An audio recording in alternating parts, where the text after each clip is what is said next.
ওজন বাড়ার কারণে বিভিন্ন ক্যান্সার হওয়ার চান্স কিন্তু অনেক বেশি বেড়ে যায়।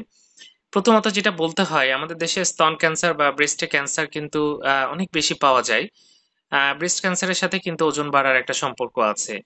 পরিবারে যদি কারো ব্রেস্ট ক্যান্সার থাকে এবং তার ওজন যদি বেশি থাকে, তাহলে দেখা যাচ্ছে তার স্তন ক্যান্সার হওয়ার ঝুঁকি কিন্তু অনেক বেশি বেড়ে যায়। এই অসুখে কিন্তু দেখা যাচ্ছে অনেক মানুষ মারা যাচ্ছেন এবং অনেক ক্ষয়ক্ষতি হচ্ছে। টেস্ট করতে, তারপর ডাক্তার দেখাতে এবং চিকিৎসার খরচ যেটা আছে, সেটা মেটাতে দেখা যাচ্ছে অনেকেই হিমশিম খাচ্ছেন। সুতরাং যদি আপনি স্তন ক্যান্সারের হাত থেকে বাঁচতে চান, আপনার অবশ্যই ওজন কমাতে হবে। দ্বিতীয়ত যেই বিষয়টা সেটা বলি কলোরেক্টাল ক্যান্সার, সেগুলোও কিন্তু যার ওজন বেশি, তার কিন্তু কোলন ক্যান্সার হওয়ার ঝুঁকিটা অনেক বেশি থাকে।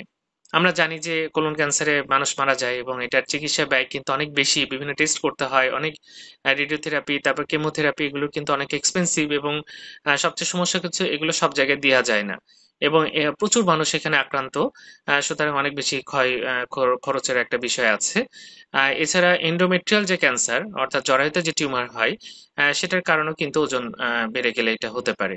তাই অবশ্যই ওজন কমাতে হবে। আপনি ওজন কমালে কিন্তু শুধু যে ক্যান্সারের ঝুঁকি কমবে তা না, আপনার বহু জটিল রোগের হাত থেকে আপনি বেঁচে থাকতে পারবেন।